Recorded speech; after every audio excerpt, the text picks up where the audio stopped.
Bismillahirrahmanirrahim.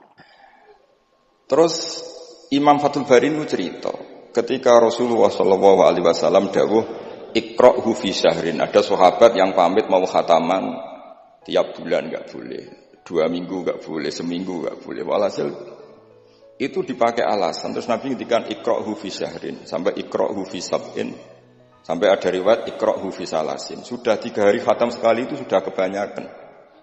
Apalagi 1 hari khatam sekali. Itu kemudian dipakai kelompok tertentu untuk mengkritik tradisi NU yang 1 hari khatam. Tapi apa jawabannya Imam Fathul Bari?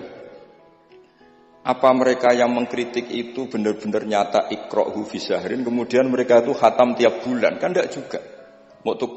Oke, kamu kritik enggak apa-apa dari Imam Sinten Ibnu Hajar al-Asqalani, tapi kamu juga harus baca iqra'hu fi syahrin tiap bulan benar-benar apa? Khatam. Iqra'hu fi sab'in. Memang benar-benar tiap 7 hari khatam. Niki ngritik sing khataman sedina tapi ya ora khataman tiap 7 hari. Jangan bakatnya njen ngritik. Nah, terus Imam Fathul Bari cerita. A'rafun nas, orang paling tahu tentang yang dikehendaki Rasulullah sallallahu alaihi wasallam tentu ashabu, beberapa sahabatnya. Dan ternyata Sayyidina Utsman itu setiap malam khatam. Artinya apa? Tiap hari beliau khatam. Masa Sayyidina Utsman enggak tahu hadis itu? Sayyidina Utsman tiap malam niku khatam. Imam Bukhari rawi hadal hadis yang meriwayatkan Nabi itu melarang khataman keseringan, yang meriwayatkan hadis iqra'hu fi syahrin, iqra'hu fi sab'in. Beliau itu tiap malam khatam Quran, dan khusus Ramadan khatam 2 kali. Bukan karena order loh, memang benar-benar khatam. Jadi pagi khatam, indal iftar, nanti khatam lagi sampai indas sahur. Sehingga terus mulai sanad kula dugi Mbah Dolah, dugi Mbak Arwani sedanten lewat orang tua saya, lewat guru-guru kita. Khataman tiap hari itu enggak punya akibat apa-apa. Karena itu ahwalu masyayikhina, itu sudah perilaku masaya-masaya kita. Terus niki yang perlu saya ungkapkan. Kemudian orang-orang yang kayak Mbah Minan itu ngalami toyul wakti. Gurunya Imam Sa'roni namanya Ali Al-Mursifi, ini cerita tentang Sirajul Qori. Saraipun Mandumah Satibi. Di antara keramatipun gurune Imam Sa'roni, niku 1 hari itu khatam 360.000. 1 hari. Sampeyan sembayang 360.000. Niku boten sampean takwil paling kulhu, pengganti Quran. Boten, ya memang dibaca. Sampai muridnya Imam Sa'roni itu tanya, taqra'uhu bi harfin wa sautin? Apa kamu baca dengan huruf juga ada suara jenengan? Naam. Kata beliau, maddawahi al-waqta. Ini Allah memanjangkan waktu untuk saya ikraman di Rasulihi Muhammad sallallahu alaihi wasallam.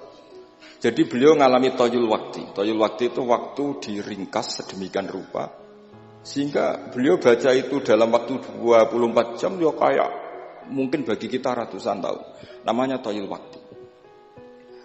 Nah, kenapa itu bisa terjadi? Terus kata-kata sarahnya Satibi tadi Siraul Juara, wa hadza amrun la tasa'uhul uqul wa hadduna minhu at-tasdiq.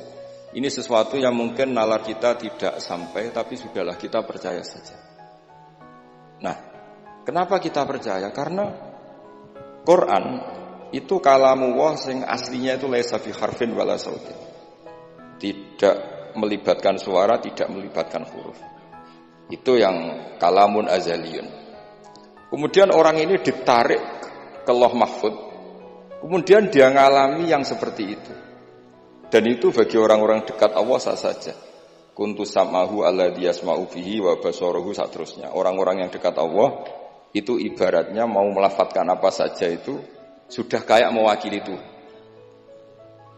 Kenapa begitu? Karena dia saking fananya pada dirinya sampai ya memang fana. Sehingga ya dia sudah, tapi bukan manunggaling kawula Gusti mboten. Misalnya begini, saya beri contoh. Andaikan sampean itu jadi wali, sebetulnya saya bilang andaikan ini su'uladab, bisa saja wali betul. Tapi kayaknya kok belum meyakinkan. Andaikan dulu, urutannya andaikan dulu. Kalau sampean jadi wali, itu enggak tahu bedanya antara ayam itu melahirkan telur atau telur lahir dari ayam dengan ayam itu lahir dari batu. Itu nggak tahu bedanya. Apalagi Nabi. Nabi itu malah nggak kepikiran kalau itu ada bedanya. Kenapa? Ketika kamu percaya kudroh azaliyah sing ghairu mahsurah, kamu percaya kudrohnya Allah Ta'ala itu tamah sempurna. Itu kan sampai mesti berpikir, memangnya ayam bisa bikin telur? Memangnya telur punya kemampuan apa untuk menjadi ayam?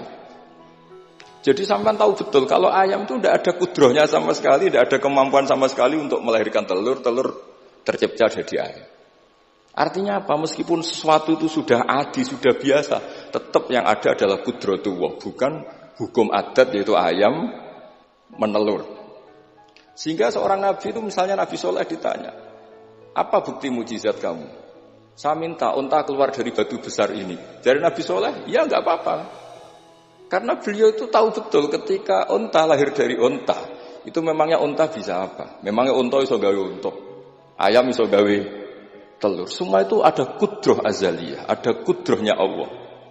Nah wali dan apalagi nabi itu tahu betul itu. Sehingga nggak ada bedanya.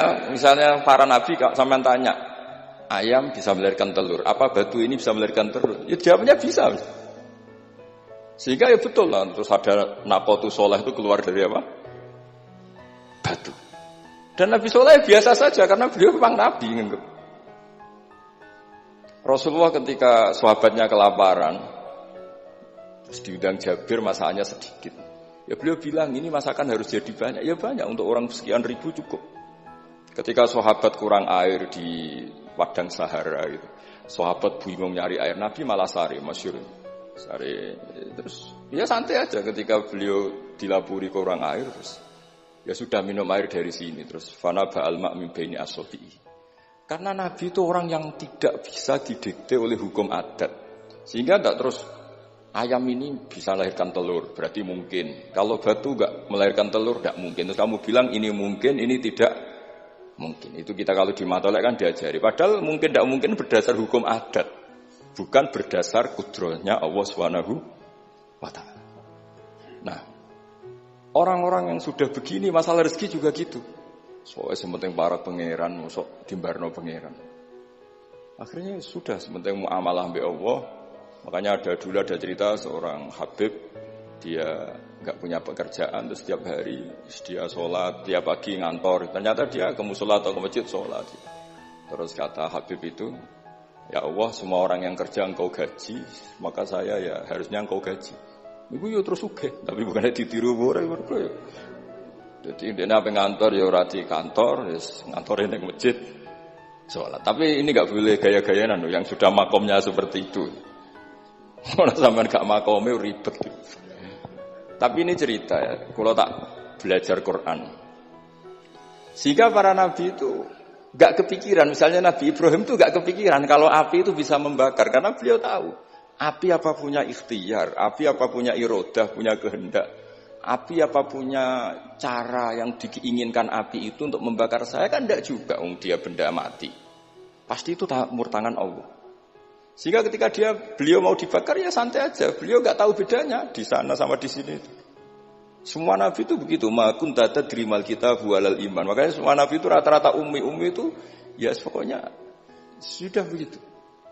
Makanya disuruh berdoa ya nggak mau. Kata malaikat Jibril, saya Jibril untuk nolong kamu. Tidak, saya tidak butuh kamu. Maksudnya kamu ngomong, nanti tak sampaikan ke Allah.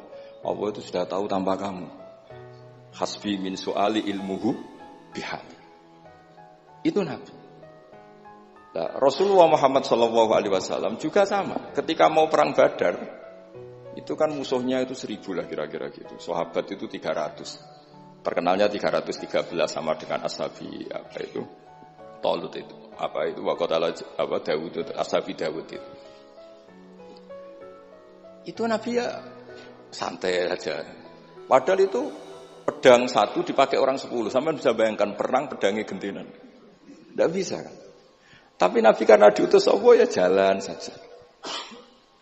Ya santai.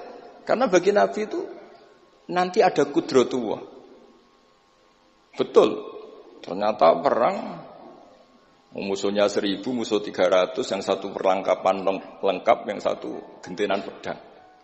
Perang ya dibacok sik nyelip pedang ngono mesti kan yur gak iso mbayangno. Singkat cerita terus masyhur itu Nabi terus berdoa. Ya Allahumma intuhlik hadil isobat alam tu'bad ba'dal yaum. Walhasil terus ada pertolongan dari Allah. Artinya Nabi nganggep ini gak penting 300 apa 100. Orang menang itu ya karena biqudratillah. Begitu juga di perang Khandaq sehingga Nabi itu pernah minta kakinya kambing. Kaki yang depan namanya dirok. Dirok itu 2 kan, namanya kaki depan itu dirok. Coba ambilkan dirok itu, ini ada tamu, diambilkan. Terus diambilkan lagi, ambilkan lagi 1, diambilkan. Terus ambilkan lagi, bukankah kambing diroknya hanya 2 ya Rasulullah? Andai kan kamu langsung ngambil, pasti tetap jumlah itu ada. Karena ketika Nabi ngendikan, ini jadi konstitusi. Jadi kemana malaikat kudu melok ribet Nabi ngendikan. Ya masyhur kan Nabi khutbah, padahal pas musim kemarau nggak mungkin hujan cara hukum adat. Ya Rasulullah khutbah itu suwi-suwi niki wong bingung perkara ana udan. Pun pokoke niki bingung halakatil amwal mergo gak ana udan. Niku Nabi langsung ngendikan udan. Bareng udan minggu berikutnya wong kebanjiran sakniki mboten rusak krana kemarau tapi krana banjir. Niku Nabi ngendikan Allahumma hawalena wala ini langsung mari. Artinya Nabi itu enggak bisa didikte terus. Ini secara ilmu falak ini enggak musim hujan. Kiai saya kan perhitungan, gelem istisqa sak usih didelok wis musim dadi istisqa. Kula ndek kanca kiai ahli falak, niku kon istisqa ora gelem. Tak takoki kena apa? Tak hitung jek suwi kesudan iki. Engko ora ketara ra mandine, dadi dekne ngenteni. Wis, yo ono kiai rondo politik ngoten yo. Tangan-tangan yo bener, timbang terkenal ngobos kan nurono reputasi dadi. Iku yo. Tapi kalau Nabi itu ndak. Nabi itu ma kunta tadrimal kitab walal iman. Karena kalau kita sudah makom itu enggak bisa didikte oleh al-ahkam al-adiyah. Nak pitik mulai rondo, pendok dari pitik. Makanya ketika ada kitab Al-Fusunul Hamidiyah, hukum adat ini telah membodohkan kita lama sekali sehingga Anda tidak bisa percaya kudroh tamah. Dan ini kaitannya formal baminan ini nanti tentang Quran. Nanti jenengan melihat mukjizat terus gampang sekali. Terus kata Imam Al-Fusunul Hamidiyah ngendikan umpama klungsu niku biji asem nih. Andai kan tidak pernah terjadi klungsu itu jadi asem yang besar. Kemudian buah, kemudian macam-macam lah. Ditabrak truk nganti yo masalah tenan. Terus itu enggak pernah terjadi. Terus akhbaru kamu birun, terus kamu diberi cerita orang, ini klungsu ini bisa jadi pohon besar sekali suatu saat. Kamu pasti tidak percaya. Wah ini mohal, masa barang kecil jadi besar. Berhubung sering terjadi, terus Anda bilang, mungkin. Tapi pertanyaannya, ketika mungkin itu kamu kan gak ikut bikin. Namanya mungkin tidak mungkin kan kamu harus punya otoritas ikut bikin. Kamu kan gak ikut bikin, kok bilang ini mungkin, yang ini tidak mungkin. Ketika itu sering jadi pohon besar, Anda pun tidak berkontribusi kan? Kontribusinya siapa coba? Allah Subhanahu wa Ta'ala. Nah di sini terus para wali itu sudah mengabaikan itu semua. Jadi ya Nabi kalau mau mi'raj ya sudah terbang saja. Kayak Abdul Qadir Jilani kalau mau tawaf ya tawaf saja. Padahal beliau di Baghdad. Imam Nawawi itu di Damaskus. Tiap malam itu tawaf. Padahal penerbangan 3 jam. Karena beliau gak roh bedane. Ki adoh iku parku kok. Mbak Mutamakin kepengen teng Mekah ya teng Mekah mawon. Ora usah antri haji, paspore diurus. Kondo Mas Nadi pon kondo menak nu mboten usah ngoten. Mboten usah ngoten. Niki cerita wali mboten. Artinya orang-orang ahli Quran itu sudah ke makom itu. Sehingga yo coba warai nek tengok-tengok ning omah terus rezekine piye yo coba warai ngono kok dadi goblok malah niki pun makomnya seperti itu. Dan kita harus berlatih. Kalau kita tidak berlatih maka ilmu ini akan hilang. Yaitu tadi, terus kita didikte hukum adat, seakan-akan hukum adat ini memenjarakan kita, memasung kita, kemudian kita sampai nanti ada mukjizat, Naqatus Sholeh keluar dari As-Sokhrah, dari batu besar kita janggal, Nabi Ibrahim dibakar oleh api, kita apa? Janggal. Sebetulnya itu kalau pakai, makanya di Matolek, di semua pondok diajarkan, ada mohal akli, ada mohal apa? Adi. Kalau mohal adi itu ya sebetulnya tidak mohal. Cuma secara adat itu jarang apa terjadi. Tapi kita harus mulai berpikir, dilatih. Ketika telur jadi ayam, memangnya dia punya ikhtiar kan enggak?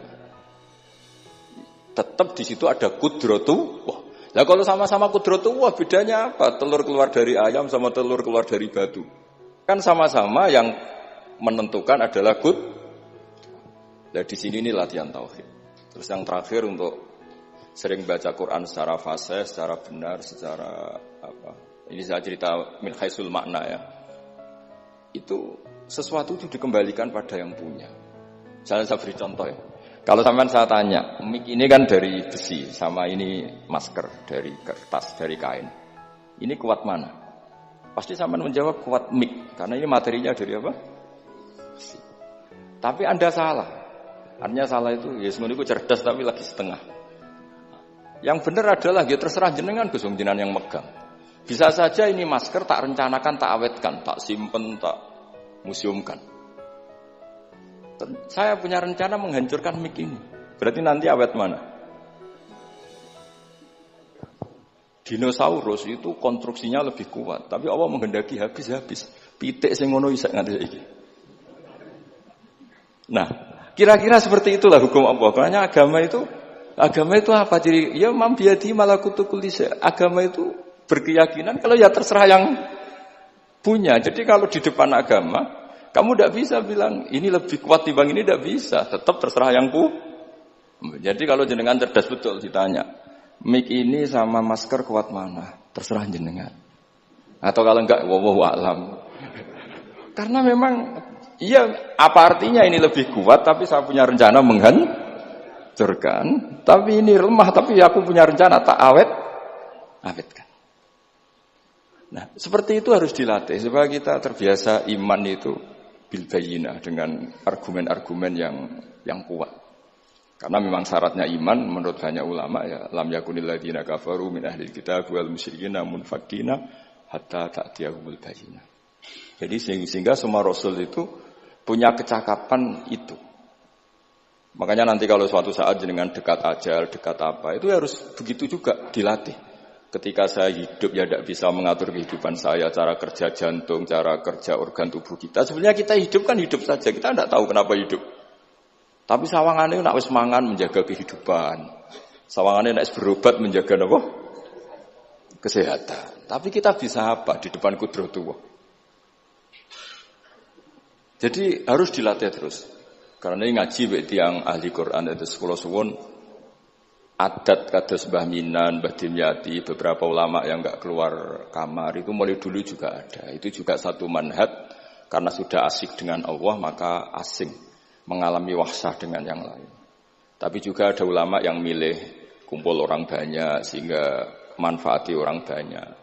Dan menurut saya figur-figur di kajian itu sudah sempurna larnya. Ada model Mbah Dola, Mbah Sahal, Mbak Minan sendiri tertutup, tapi Ibu Umi Tuha sosialisasi qiraati kemana-mana. Sehingga ini pelajaran bagi kita bahwa pilihan dekat Allah itu variannya banyak. Yang penting ikhlas sambil terus belajar mendengarkan makalah-makalahnya ulama. Karena makalah ulama ini penting. Kita kalau nggak diwarai ulama itu tidak bisa cara berpikir bersanad. Saya sering didhawuhi Mbah Mun, ihdinas siratal mustaqim itu siratal ladzina an'amta 'alaihim. Kenapa tidak sirataka jalanmu ya Allah? Fa inna Allah ta'ala la ya'kul wa la yashrab wa la yanam. Allah itu enggak makan, enggak tidur, enggak apa-apa. Terus kita bisa niru apa, Pak? Tapi kalau siratal ladzina an'amta 'alaihim artinya thariqullah adalah dengan mengikuti orang-orang yang telah diberi nikmat. Jadi kita niru Mbah Dola, niru Mbah Arwani, niru orang-orang baik. Karena kita enggak bisa niru Allah. Makanya setiap Allah cerita orang kebaikan, cerita kebaikan itu pasti cerita aktor-aktornya. Ulaikal ladzina an'ama Allahu 'alaihim terus minan nabiyyin. Terus itu aja diceritakan keluarganya min dzurriyyati Adam wa mimman hamalna ma'anu supaya orang itu hormat sama leluhur. Saya kenapa cerita Mbah Mutamakin bukan tafakhur bin nasab bahwa kita soleh begini tuh barokahnya doanya orang-orang dulu min dzurriyyati Adam wa mimman hamalna ma'anu. Masih diteruskan wa min dzurriyyati Ibrahim wa Israil. Baru soleh secara umum yang tidak perlu nasab. Wa mimman hadaina wajtabaina. Jadi Allah menghormati nasab sampai seperti itu. Sehingga rata-rata orang-orang soleh itu ya mbah-mbahnya soleh. Mosok turunane sing wakaf masjid, sing kiai puluhan tahun, kalah mbek wong sing dadakan dadi kiai. Yo ketoke ora pati fair. Niki mboten kok urusan kula fanatik nasab nggih. Tapi tetap ini bisa jadi kiai karena melok partai wa mimman hadaina wajtabaina. Tapi yo ketoke yo pantes yo rada antri lah aja kok ngarep nemen-nemen nak. Ya masa terus misalnya ora tau wakaf masjid, ora tau wakaf tanah, ngerti-ngerti kepengin mimpin. Sing masjid iku nyunatno maulid, nyunatno tiba, dekne mimpine ku ngaramno maulid kalau tiba. Ya nak ngaramno iku nggih masjid dhewe, aja ning masjid iki kan. Terus Allah itu saking reganine tiang-tiang soleh dulu itu sampai ketika cerita orang baik itu pasti cerita mbah-mbahnya. Wa kana abuhuma sholihah. Ketika ada orang diperhatikan Nabi Khidir itu pertimbangannya wa kana abuhuma sholihah. Itu dalam kitabnya Said Muhammad, abuhuma itu abuhu as-sabi'. Jadi bapak yang ketujuh dari Hulam ini, bukan bapaknya pas. Kayak Mbah Mutamakan sekarang sudah turunan keberapa, tapi barokahnya sampai sekarang. Jadi selalu ada cerita itu. Makanya disebut ta'allamu ansabakum matasiluna bihi arhamakum. Kamu harus kenal nasab-nasab kamu supaya kamu bisa menyambung rahim-rahim kamu. Kemudian nasab yang gen ini khusus umatnya Rasulullah sallallahu alaihi wasallam alhamdulillah ditambah nasab sebab. Jadi misalnya para habaib itu jelas mulia sekali karena dzurriyyah bad'ah min Rasulillah. Kemudian ada nasab bisabab, yaitu karena iktidak bisunati Rasulillah atau karena ngaji atau karena ilmu. Ini disebut kullu nasabin wasababin munqati'un yaumal qiyamah ila nasabi wasababi. Sehingga ada orang yang benar-benar ahli bait karena gennya kayak Sayyid Hasan, Sayyid Husain, tapi ada orang yang diaku keluarga Nabi karena amalnya kayak Salman Al-Farisi ketika beliau punya ide cemerlang di Khandaq, Nabi memujinya dengan apa? Salman minna ahlal bait. Jadi niki artinya gini, jenengan meskipun tidak keluarga Mbah Minan secara gen karena yang keluarganya ya tentu Mas Fatah dan saudara-saudaranya, tapi kita bisa menjadi keluarga beliau karena amal dan karena mahabbah. Nggih ngoten mawon nggih sing ndonga ya ampun kula lah. Wis nurut mawon daripada niki bentrok nggih ribet. Wow, nak gak nurut itu Mas Nadi terus dikerano banser ning pun teng kanan kiri niku ribet ning wong niku panglima tertinggi napa? Udah kewakili itu kok ketuane tapi semua yang jelas saged meremot. Nggih, monggo berdoa Al-Fatihah. A'udzubillahi minasyaitonir rajim. Bismillahirrahmanirrahim. Ar-Rahmanir-Rahim. Shiratal ladzina an'amta 'alaihim ghairil maghdubi 'alaihim waladdallin. Bismillahirrahmanirrahim. Nahmaduka ya Ghafuru ya Syakuru. Shalli wa sallim wa barik ala habibika Mustafa Muhammad wa ala alihi washabihi wa sallim ajma'in. Allahumma ya ilahana ya wa fi barakati da'ina ilaika barakati mutawassilina ilaika bi jayyi habibika Muhammad. Ighfir ya Allah limba Ahmad minnan Abdillah salam wa ali darajatihi fil jannah wa barik fi ahlihi wa fi dzurriyyatihi ya Allah. Allahumma ya ilahana ya ij'alna ya aminin mutmainin alladzina la khaufun 'alaihim wa lahum yahzanun waj'alna salimin wa nimin mu'afin min kulli bala'id dunya al akhirah. Waj'al ya Allah himmatan al-ulya fi hadhihi ad-dar'i la kalimatika ya Allah hatta nakuna ya wa khudamatan di syariatika wa abnaina ya Allah wa abnaina fi khidmati syariatika al-gharra al-bayda lailuha kana hariha ya Allah aqimna fi dzalika wa inna ala dzalika ya Allah Rabbana atina fid dunya hasanah fil akhirati hasanah wa qina adzabannar sallallahu alaihi sayyidina Muhammad sallallahu alaihi wasallam subhana rabbika rabbil izzati amma yasifun wa salamun alal mursalin alhamdulillahi rabbil alamin.